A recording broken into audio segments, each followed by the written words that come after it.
Raising Wealth is the podcast where parents talk honestly about money. How do you take a financial risk when you have kids depending on you?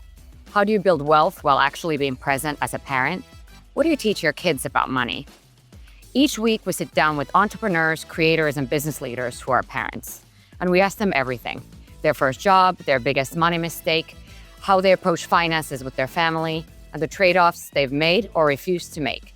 This is Raising Wealth, Money Moves for Parents, powered by Advertising Week and Tiny Organics.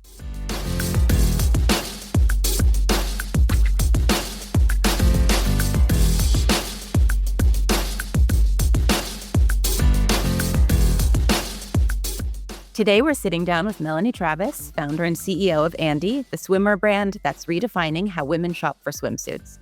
Melanie founded Andie in 2016 and has grown it into a beloved brand that counts Demi Moore and her family as ambassadors. She recently made her first acquisition, bringing Richer Poorer under the Andie umbrella, and just stepped into the CEO role at Richer Poorer, all while raising young kids. Before Andie, Melanie held various creative roles in film and television and worked in marketing at Kickstarter and brand experience at BarkBox.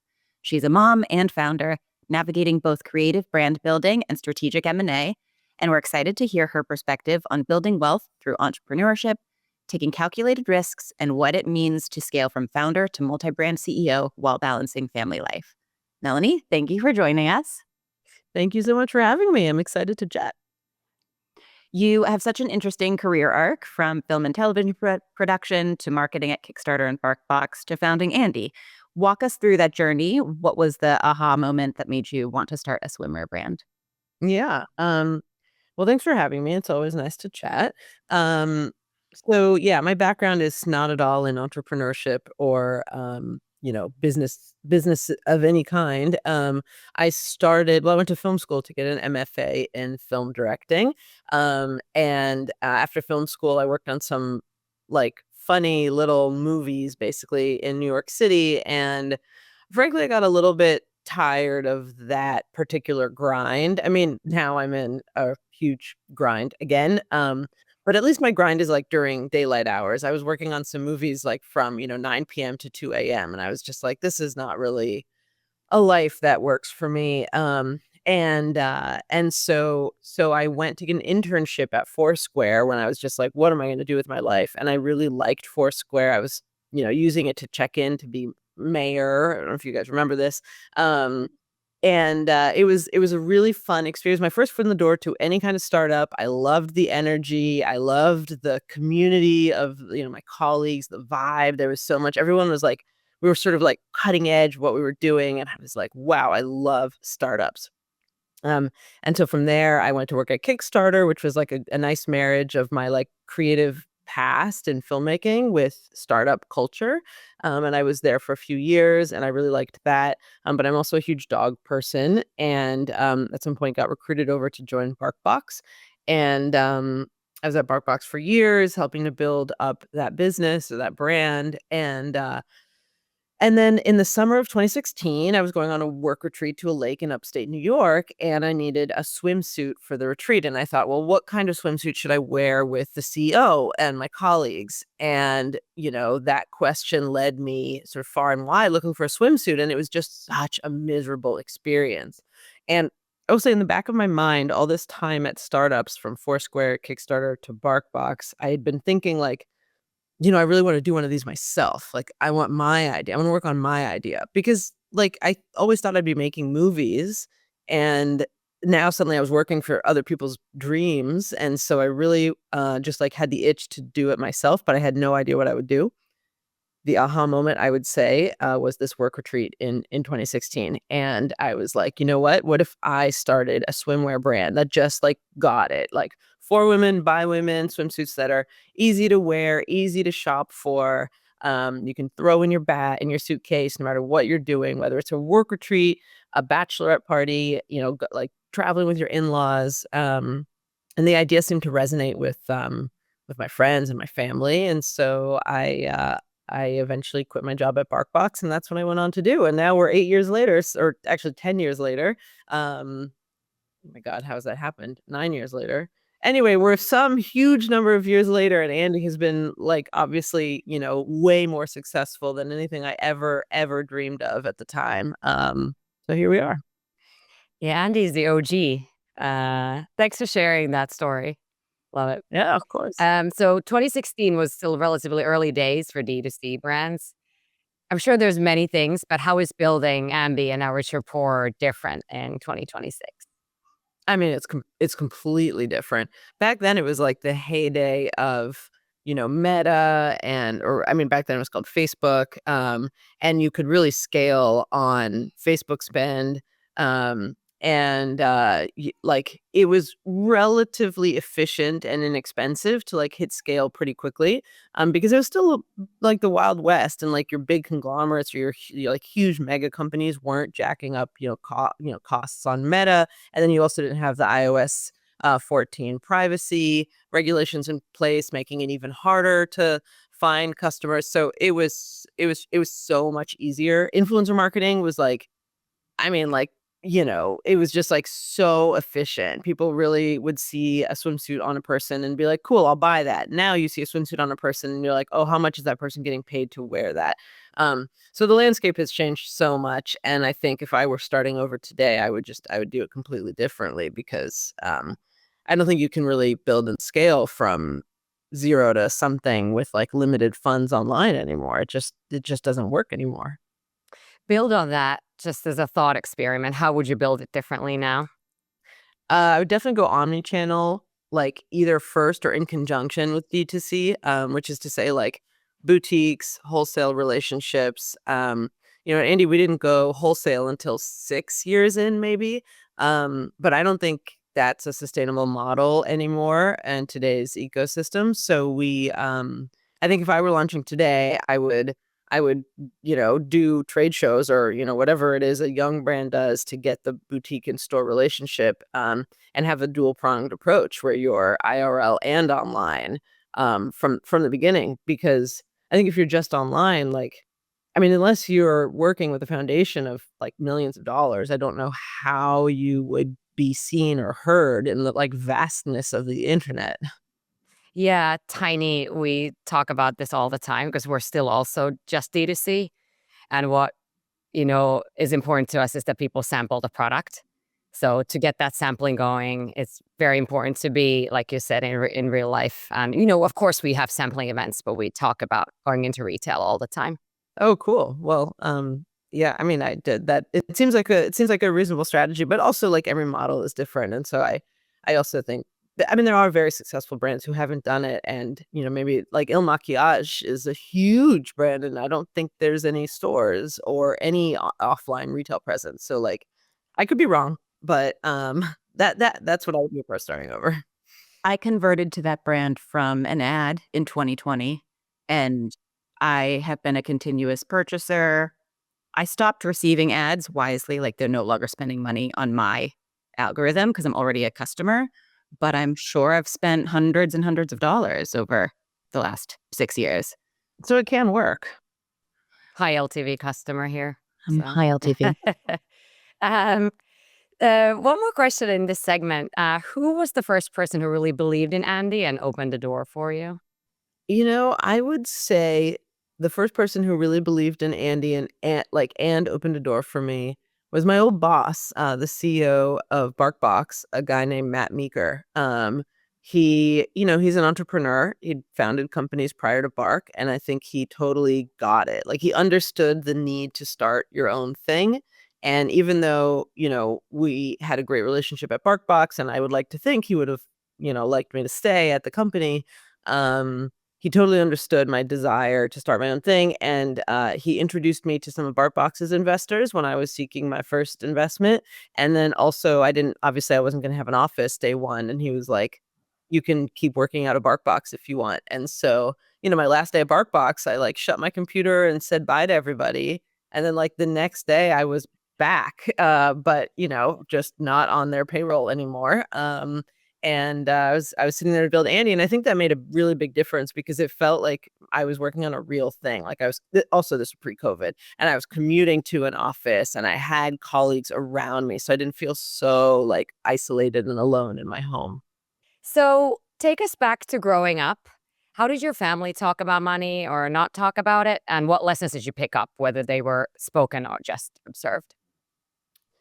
Let's see. So my parents, I grew up, I was born in France, and then I moved to Washington, D.C., and then I moved to New York. So, I was in New York for, a good part of growing up, which is quite a place to grow up, especially when it comes to money, because you always need it here. Actually, you probably need it everywhere, but you definitely need it in Manhattan.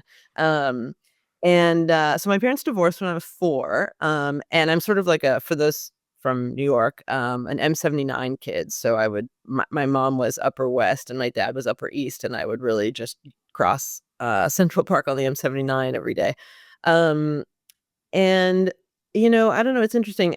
Like in DC, it wasn't so much of a thing, and I went to a public school. But when we moved to New York, my parents put me in a private school, and I was at some small Upper East Side private school. But it was like really eye opening to me about it's sort of where I discovered, like, wealth and, like, what it is and what it means because, I went from this, like, sort of very egalitarian, public school in the middle of DC to, marble lobby, kids getting dropped off in town cars, like an elevator attendant who would take us up to class, and it was really quite shocking, actually. I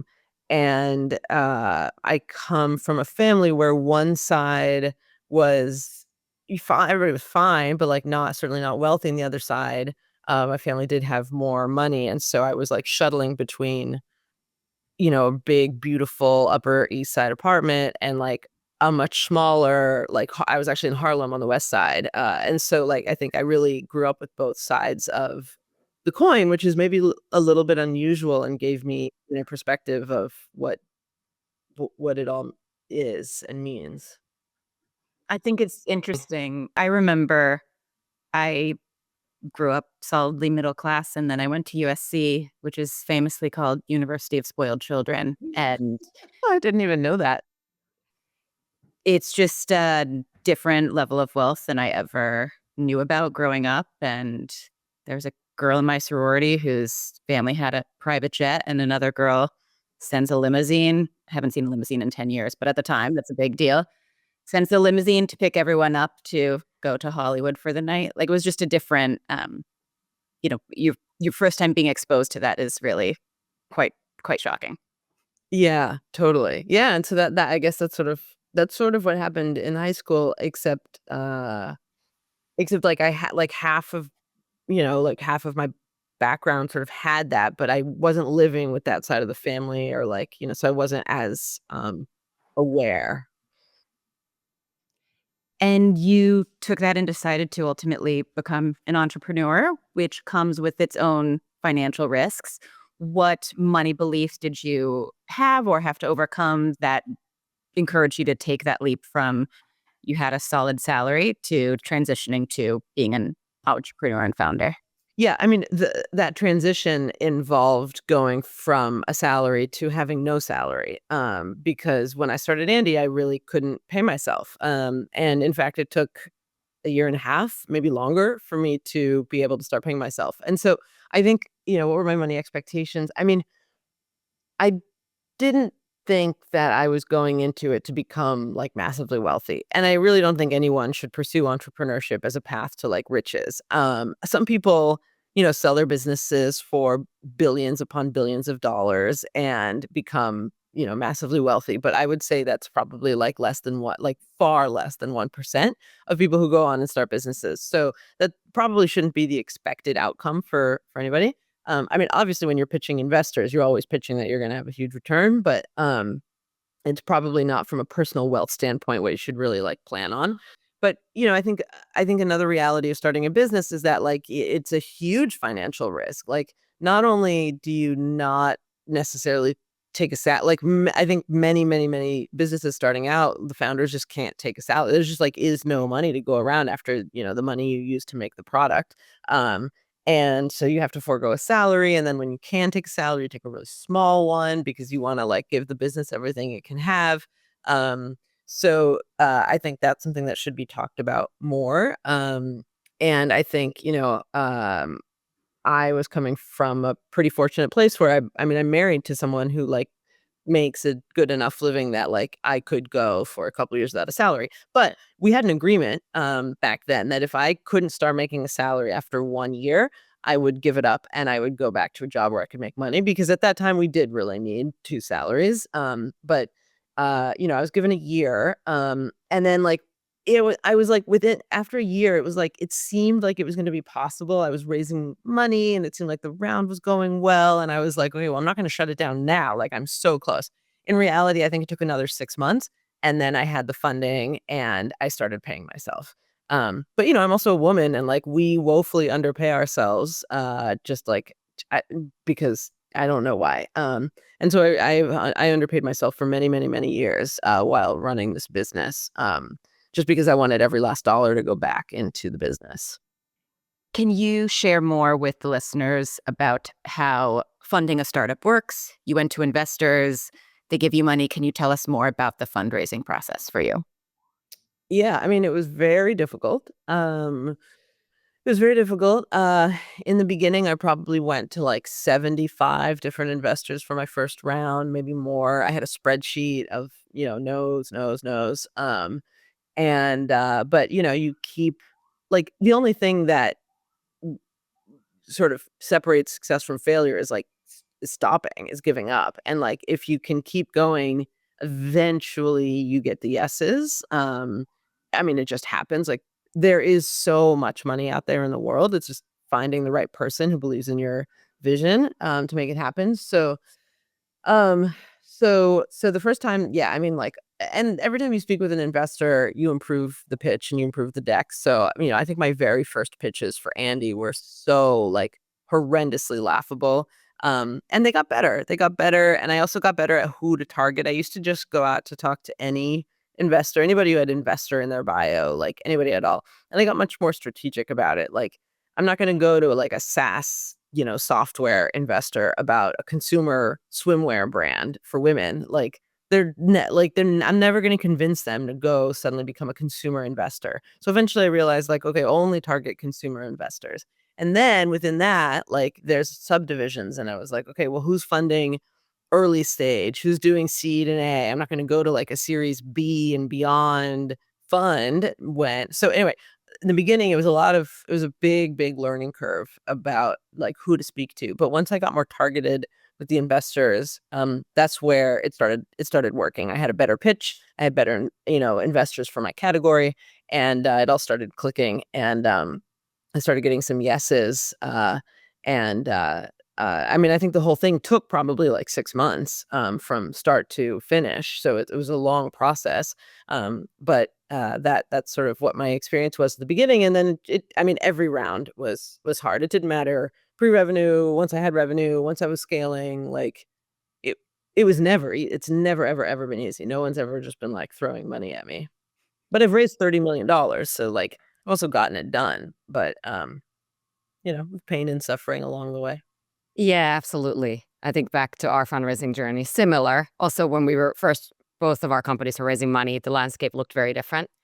And there was more of an appetite to fund consumer businesses. And we talk about this often that at some point it went from being, chasing hyper growth to being profitable. I know those are two very different things to build towards. And then probably 2023-ish, like unless you were AI or AI adjacent, just the money wasn't there. And the LPs are pretty overexposed to VC, and VC is a risky asset class, and there were, the traditional returns weren't there with IPO market. So I feel like we're still in that. And some of the new numbers get skewed because a lot of that is AI actually for early funding. So similar journeys. But I love what you said about the difference between success and failure is stopping, which is so true with everything in life, by the way. So yeah, super insightful. Yeah, I mean, and what you say is really true too about funding. And I think the landscape now, like it was hard back then. I think it's almost impossible today. Like especially for because like the idea of of certainly like consumer D2C, and I'll like stay within, what I know. The idea of it was that you could scale it like really, really, you could leverage the internet and things like Meta and eventually TikTok and whatever to scale something massively at a more efficient, cost structure than opening stores and doing wholesale.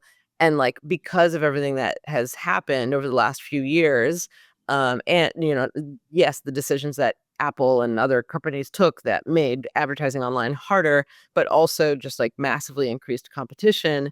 I think it's proven that that's actually like it's false. That's a false hypothesis. It doesn't work. Apparel brands don't just scale to unlimited heights efficiently. And I think all of the early acquisitions that were made under the idea that that would happen have basically all proven to be wrong.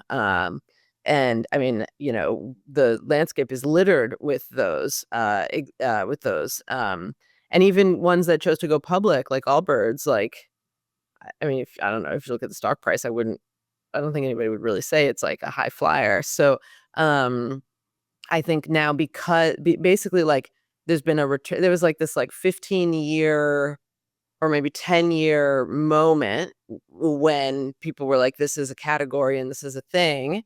And now they're like, no, like, yes, of course, there can absolutely be very large and successful apparel brands, but they should not be VC funded because that's just not how you grow. That's just not what usually a venture fund needs in terms of returns is just like not what an apparel brand will deliver. And so I think it's just, I mean, there are some boutique VC funds that are doing this category, but they have different return expectations than the funds that were like doing big checks that were expecting like 10x's or whatever.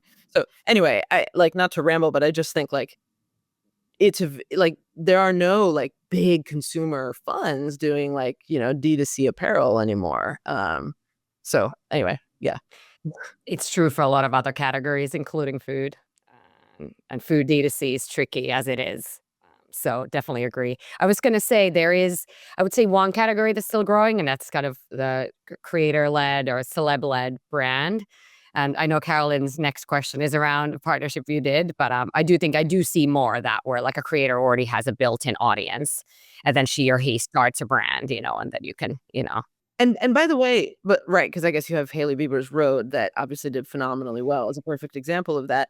But and by the way, just to be clear, like I'm not saying that you can't have like a big and successful apparel brand, but just that like it probably doesn't make so much sense for VC. And I guess the main thing I'm saying is that I think founders building brands today need to think about their economics differently than founders did 10 years ago, because you need to think about sort of healthy, sustainable growth from day one versus just like funding losses for the sake of scaling rapidly. And I think that's like a really fundamental shift from 10, 15 years ago. And I think that's better. Like, I think it's a good shift. I think people will be more successful and will build better businesses with this mindset than what we had going on like 10, 15 years ago. So I wanted to make sure that like it is clear that like I actually think things are going better now, but you just have to like think about things differently. 100%. I'll mention one more thing. Like VC started with funding SaaS businesses, to your point, and the return profile looks completely different. And I think trying to build it within that mold, and it doesn't work. Going back to brand building, as you mentioned, you did have a celebrity partnership a few years ago with Demi Moore. What kind was the ROI on that kind of celebrity partnership, and how do you think about those kinds of partnerships as a brand building exercise? I think they're great. I mean, the ROI is there. It's a little hard to say exactly because there's such a halo with celebrities. And so it's not so much like someone clicked on a celebrity's like link in bio, like that kind of math doesn't really work for like a global A-list celebrity. But the ROI is there because you just see basically the year over year lift, and you see the halo effect that the celebrity has in bringing new customers to you and in improving all of your efficiency metrics across paid channels. And so, with Demi Moore, that was an incredible partnership. We did it 2 years in a row. The first year we photographed her and her daughters wearing our core sort of best-selling silhouettes. And then the next year, Demi Wen designed her own collection for us. And it was a beautiful collection, sort of retro, vintage inspired. And we sold that collection on our site, her first ever swim collection.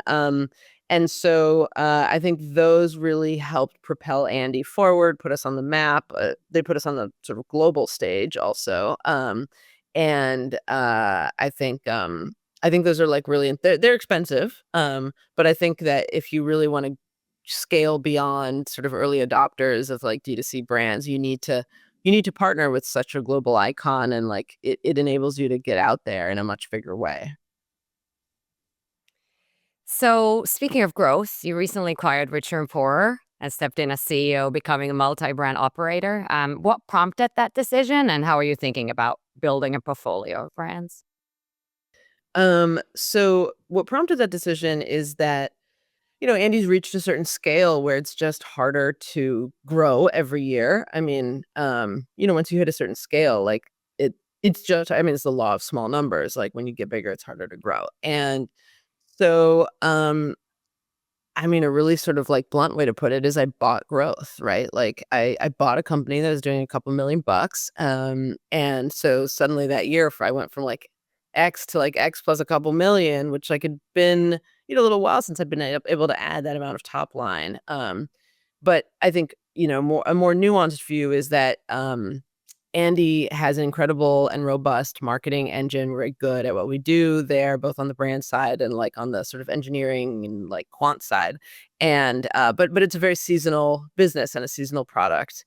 And women are only buying swimsuits at a certain time of year. And so we have this infrastructure, we have this incredible infrastructure, and we also had this like great demographic of affluent, women with disposable income who trust us, who are willing to buy product from us, and we were only selling them one very limited thing. And so part of the hypothesis was that if we just offered more product, um, that our customer would just buy more from us, and it would both increase AOV on visit, but it would also increase LTV because swim is also not a high repeat category. I mean, you're not buying a swimsuit every couple months, right?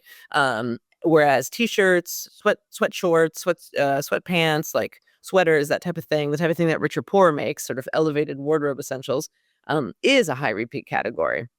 And and it's also seasonless, especially if it's wardrobe essentials, which was really important to me. And so the idea was to buy a brand that offered something that was seasonless, that was high repeat, but that you could merch alongside swim, and it would make sense with like shorts and tees and stuff like that. And then one that was, had a little bit of scale behind it versus, for example, launching a brand new category from zero at Andie, because we could have also built our own internal apparel arm, but went out and bought it. And it's been 9 months because we bought it in May of 2025. And so far, so good. It really is going really well. And I mean, it's hard, it's challenging. But I think the hypotheses are generally all proving true. And so I'm really pleased with it, and it makes me want to go out and do it again and again and probably again after that. I discovered the Richer Poorer brand through my husband, who had some sweatshirts already. So I think adding in product that is sold to men as well. Yeah.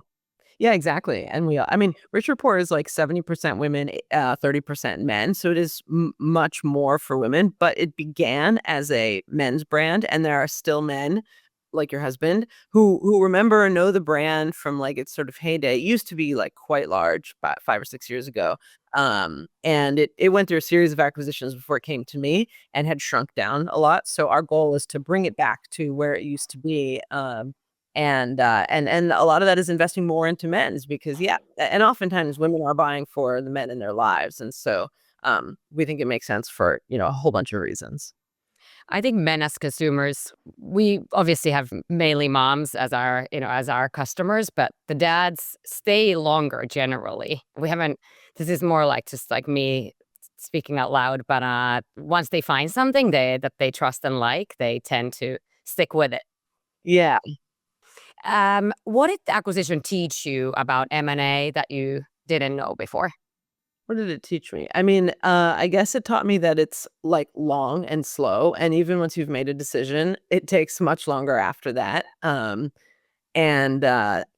diligence is really, like, really important, because there's sort of 2 phases. Well, really, there's 3 phases. There's identifying the target, if you're, being inquisitive, who you wanna buy, and then there's, like, sort of getting to know them and making the decision that, yes, you wanna proceed, and then the 3rd piece of it is, like, the post LOI diligence period where you're, like, really looking you know everything that they've told you, but you're, like, really looking and sort of auditing the financials and stuff, and, like, things are never quite what you thought they would be, but also once you've fallen in love, it's hard to, like, you know, fall out of love, and so, you're kind of, like, biased towards just glossing over sometimes some of the things. So, there were a lot of things that were, like, a little bit disappointing, when we got deeper, but, like, at that point, we had sort of already been orienting all of our systems towards doing it, and nothing was, like, so big, and it ended up being, I mean, as I said, this has been an unequivocally good move for the company, so it all worked out, but, So next question is, how has becoming a mom changed the way you think about kind of risk and wealth building as a family, as a founder, as a woman? I mean, having kids is really expensive, so it's, um especially in New York City. Um, I don't know, I mean, like, again, I think if I were doing it today, I probably wouldn't do it if I had small kids, and maybe that's, like, a bummer of an answer, but things were really hard back then. Like, our we had a dog who broke her leg, and it was $5,000, and, like, we couldn't afford that, so we had to borrow money from our parents, to be able to pay for the dog to fix her leg. And, like, when you have kids, like, you've gotta be able to afford your kid. I mean, like, I'm sure there's, like, a lot of versions of this that are all true, but, it was just I guess the point is it was really tight for us back then, and I think I would have been a little uncomfortable taking a leap to start a company where I didn't know if it was gonna work and where I wouldn't be able to afford a salary, if I had small kids. So, I think I'm very, lucky or grateful that Andy was already pretty established, by the time we had kids. I mean, I have a 3-year-old and a 1-year-old, and Andy is celebrating its 9th birthday this year. So, we were 6 years old, and by then we were, like, on pretty stable footing. I was taking a salary. I, wasn't living day by day afraid that the company was gonna go under anymore. So, um, it was sort of like a job, like having a job. I mean, yes, it's my company, but it was a little more like having a stable job. So I think it would just be very different, if I was just starting over.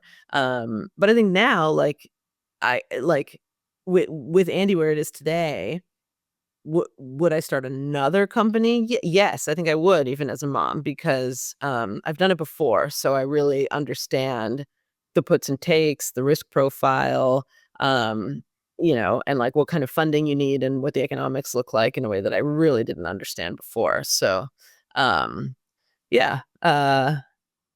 I don't know if that does that make sense? It does. And I was going to add, I have a 9-month-old, and I think becoming a mom, you just kind of discover, I don't know, I don't even know if there's skills that you didn't know you had, but just like this innate power. Like I feel very empowered, and you kind of take no, you take no bull s from anybody. You're just kind of like, it obviously puts things in perspective, very much so. So yeah, that makes a lot of sense. And so I think probably that would make us better founders now.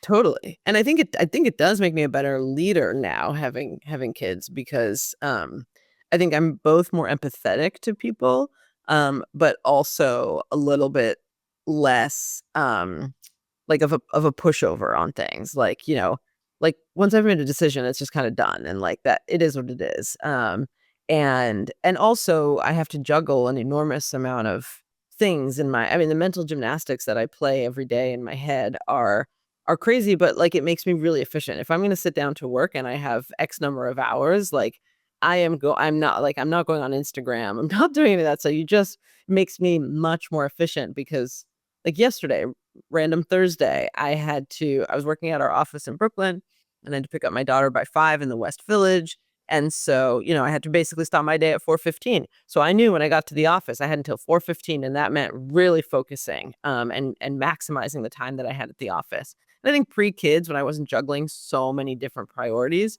I would like fool around at the office a little bit, like hang out. It's just it has made me like maximally efficient. And then when I'm with my kids, I also don't have my phone. I don't want to be doing work things, and so I'm, like, really focused on them, but then when they go to bed, I'm back to my computer.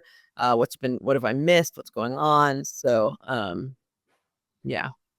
We feel the same. My stepson's 10 years old, so just so you know, when they're 10, they're like, take care of themselves. Yeah. I look forward to a more self-sufficient stage. What has being you're a parent, how has being in the fashion and lifestyle space changed how you think about consumption and spending personally, especially thinking about your children as well and how they might view that growing up? I mean, I think of myself now as, like, a little stylist for my children, and so I think like, I never paid so much attention to clothes as I do now that I have not 1, but 2 apparel brands. And so, yeah, I, get really excited about kids' brands. I get really excited about, sort of kid style, whatever that means, and ways that kids can express themselves through things like fashion. I mean, not for my one-year-old, although I do think he looks really cute in, like, a little pullover, but for my three-year-old, yeah, like and she is definitely developing her own sense of style now, and it's really fun to watch and see how that's, sort of developing. She's also very sensitive to different fabrics and textures, so it's made me, like, really hyper aware of different fabrications, which, like, obviously we always were, but, like, she won't stand for certain types of fabrics on her skin, and, I think that's cool, like, great, she really knows what she wants, and will absolutely not wear something that she doesn't wanna wear.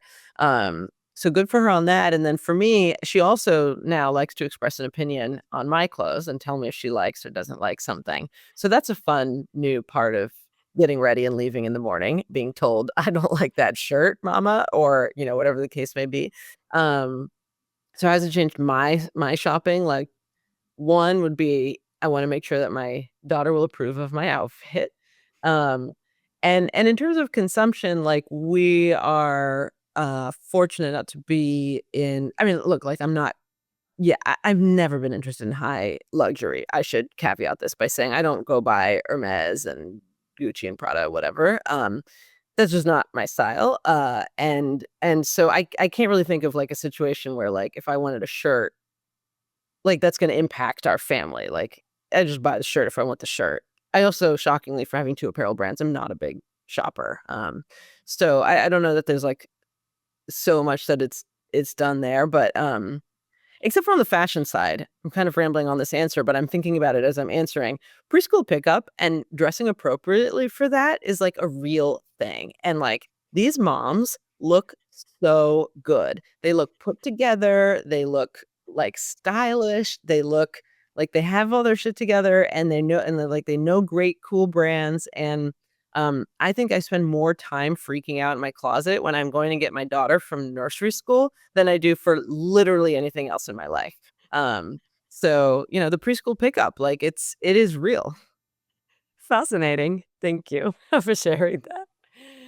We have that to look forward to. I mean, Carolyn's already done it, but I just read an article about the hot moms, and it's just moms our age are hotter than our moms were at that age. Like, I don't know.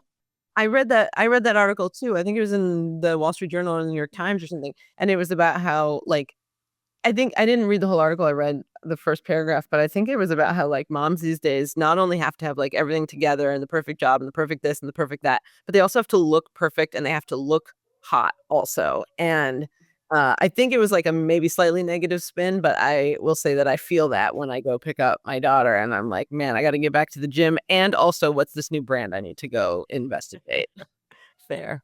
It is great. It is crazy, I think, but that's part of raising kids in Manhattan, I guess. Absolutely. Well, I wanted to piggyback off of what you just said around kind of teaching your kids about money, when they're that age, when they're a little older. How do you view that? Because Oof. Carol and I often talk about like generational wealth. We all want to create it, but then often the second generation isn't as, maybe I'm generalizing here, but as ambitious or as a, has that go-getter energy like the first generation. So how do you think about that? Yeah, I worry about that. I mean, I obviously haven't had to talk to my kids about money yet because they're 3 and 1. I, like, really dread having to do it. We